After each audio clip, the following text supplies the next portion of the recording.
Good morning. Second day in Phnom Penh. And let me tell you folks, we've got a big one planned out for y'all today.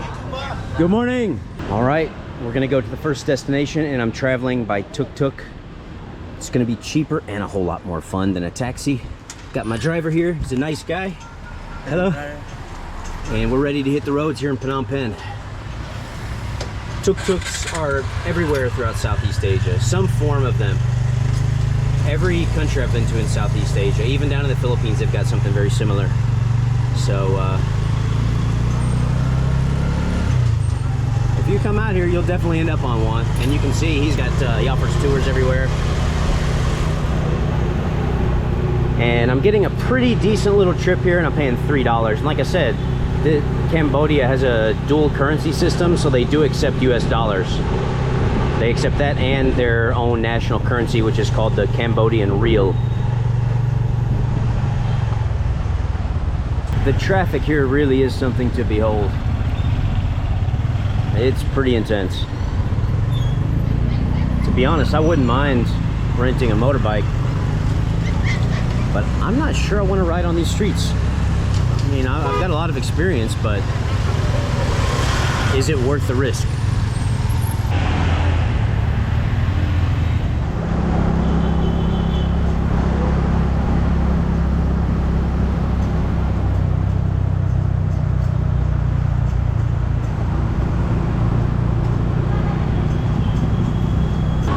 We are arriving at Phnom Penh's Olympic Stadium, and this place has one hell of a story.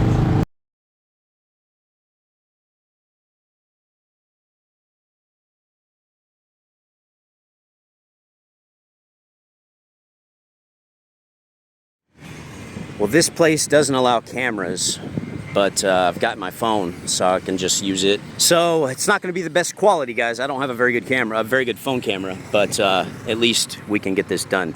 This place was built in the 1960s as an Olympic stadium, but the Olympics were never actually held here. And like I said, this place has one hell of a story, and I want to share it with you all here. So when this place was built, they only had a few major sporting events. They had the Ganefo in 1966 or 1967, a form of Asian games. I'll put a little more information on the screen for you all. And they also played a small role in the 1966 FIFA World Cup, where North Korea kicked Australia's ass right here in this facility. Way to go, Australia. Well, this place was a serious project, a serious investment. They built it with expectations of being able to host the Olympics. You can see they've got this moat-like thing around it with fish swimming everywhere. It's really nice, really interesting place.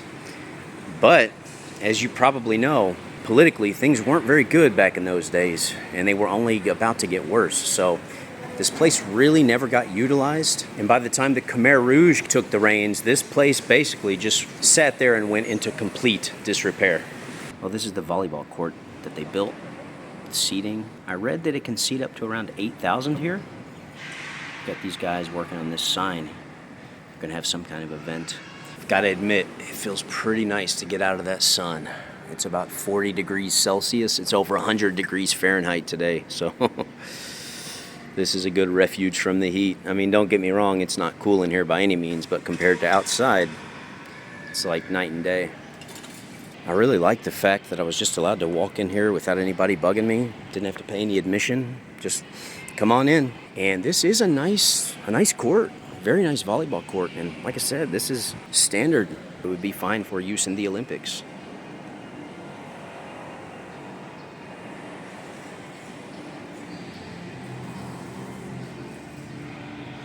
Well, in the mid to late 70s, this place wasn't being used for sports. It was being used for something a lot worse. It was being used for something very different and very dark. This place was being used as an execution site for the Pol Pot Khmer Rouge regime.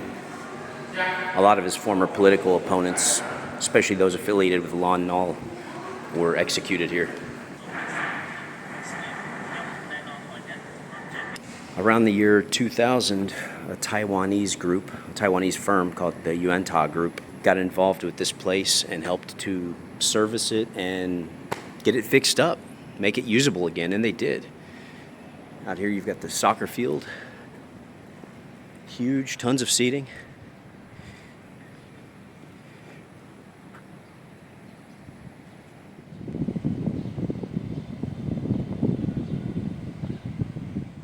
I guess this isn't a place that's really pulling in tourists, but for me, I find this place extremely interesting.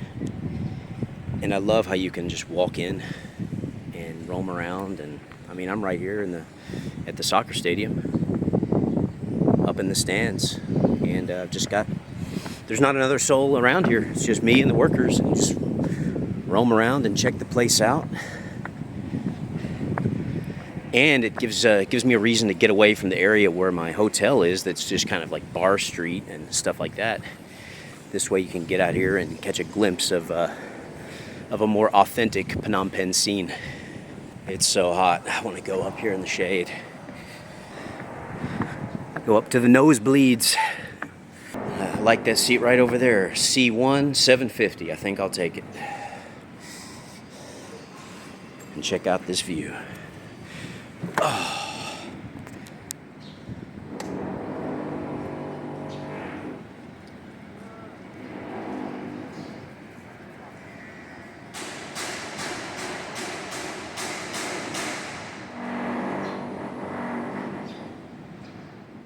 So like I was saying earlier, in 1966, this very soccer field right here played a role in the World Cup. North Korea played and defeated Australia. The ruler of Cambodia at the time, Prince Sihanouk, he organized for 55,000 fans to be in attendance, and he told them that half of them needed to cheer for Australia and the other half needed to cheer for North Korea. Manufactured fake fans. But that said, I'm sure they probably had a hell of a time, and they got to watch a somewhat historical game, even though it is just written within the footnotes of history. But it definitely does have its place amongst oddly timed sporting events. Well, apparently, if you want to learn how to play ping pong, you could practice here. Got walk-ins welcome, training, memberships available. I guess they've got ping pong and badminton here.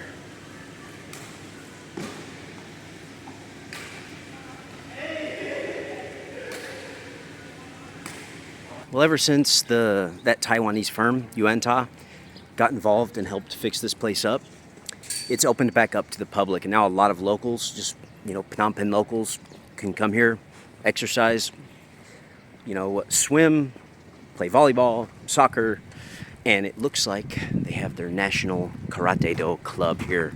And I can see the sign, Shorenji Kempo. Well, how cool is that?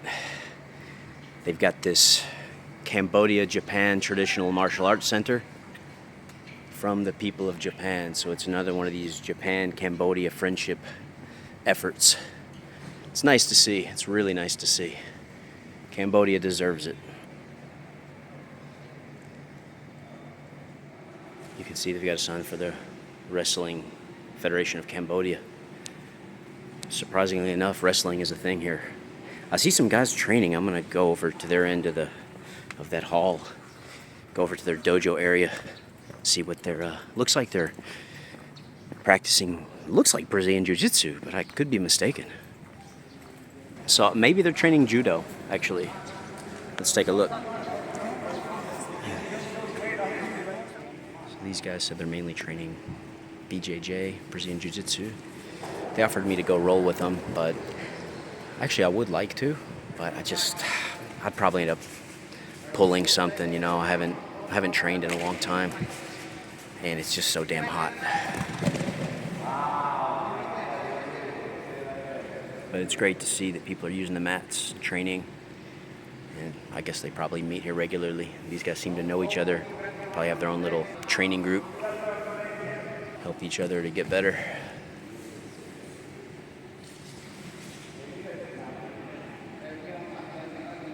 Well, that's something good to know. If you are living in Phnom Penh or anywhere around here and want to get some good, legit martial arts training, you could go train with those guys. They meet every day at 10:30. They've got about, they said they usually have about 15 people show up.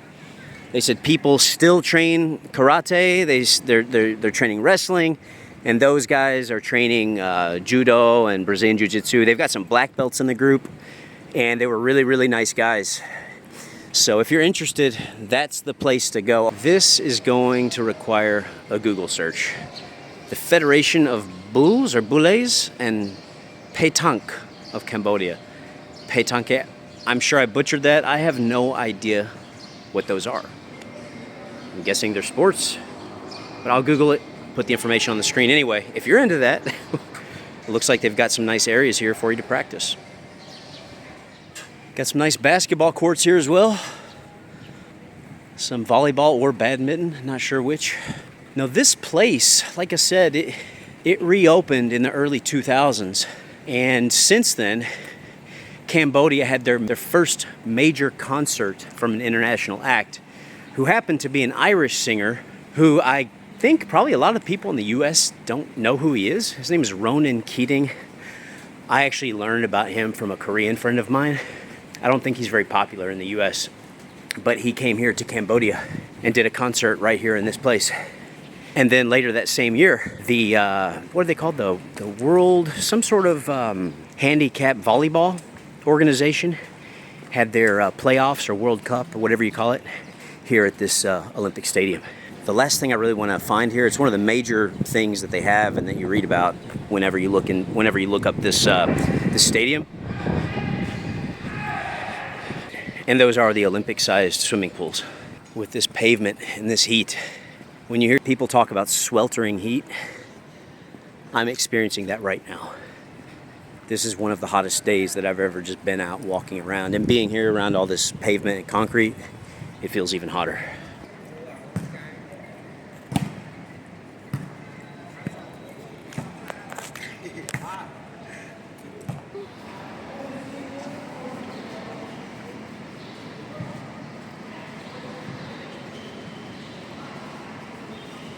Some nice looking tennis courts over here. One other thing I should mention about this place, it was really interesting to read about. During the pandemic that escaped from Wuhan and then spread around the world, well, as we all know, not a single nation on earth was unaffected, and that includes Cambodia. Now this place, this facility, this stadium played a role in helping them deal with the pandemic. They initially used it as a temporary testing site, and then when things got really bad, they used this stadium, or parts of it, as an overflow hospital area to house the sick patients.